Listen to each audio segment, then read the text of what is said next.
Magandang gabi po. Ayan, magbabalik tayo ulit dito sa ating hilig. Ayan.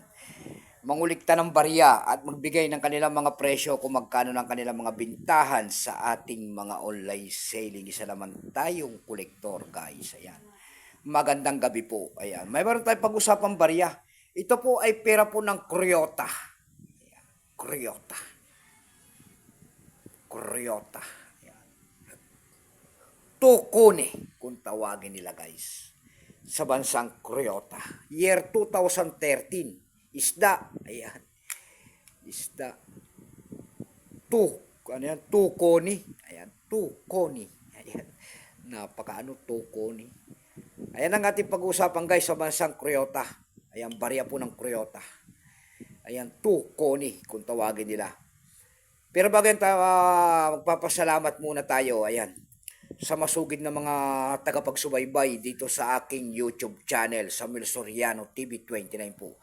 Ayan, maraming salamat po sa mga tumatangkilik sa akin dito. Ayan, lalo na ang aking mga subscriber guys. Ayan, magandang gabi po and keep safe and God bless. Maraming salamat din po sa mga manonood ko dyan sa aking FB page. Lalo na ang aking mga followers dyan. Ayan, keep safe din po sa inyong lahat at maraming salamat po sa suporta. And God bless. Yun naman po sanang hindi nakapag-subscribe dito sa aking YouTube channel. Anyayaan ko lang sana kahit malaking tulong na po ubagay ang inyong magagawa. Tulad na lamang po sana ng pagpindot ng ating subscribe button, like and share para ma-update ko naman kayo sa mga bago ko pang ilalabas na video about coins. Ayan, tinitignan natin ang kanilang mga presyo. Nagsimula ang bariyang ito guys. Nagsimula ang years nito ay mula year 1993 hanggang 2021. Ayan. Ayan. Value niyan ay 2 kone kung tawagin nila. Currency kuna 1994 hanggang 2022. Ayan, kung ano materyales ang ginamit sa barya na yan. Yan po ay nickel brass. May bigat lamang itong 6.2 grams. May haba itong 24.5 mm. May kapal po naman itong 1.73 mm. Ayan, orientation, syempre po ay middle alignment. Itinigil naman ang paggamit sa barya na to ng Croata noong January 15, 2023. Number M-301. Reference number KM-10. Ayan. May proof pala ito guys. Ayan, mahal yung proof nito.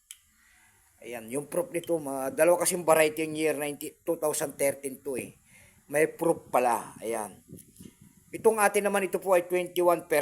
Ayan. Kung ilang piraso po ang ginawa ng Croata sa barya na yan, ito po ay 27 million piraso po. Ayan, may price appraisal na rin po ito doon sa ating numista. Yung kanyang extra time po, kung tawagin nila, ay piniresyoan na nila ng 35 pesos. Yung kanyang almost uncirculated naman ay 63. Dako naman tayo sa kanyang price. Doon sa ating EB.com, ayan, tingin-tingin tayo kasi kung magkano ng bintahan talaga nito.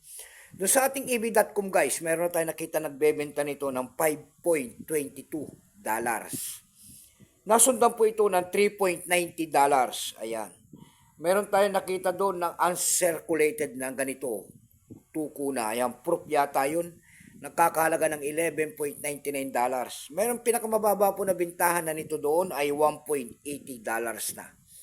Ayan lamang po ang aking may babaging kanyang presyo po. Ayan, keep safe po sa inyo lahat and God bless.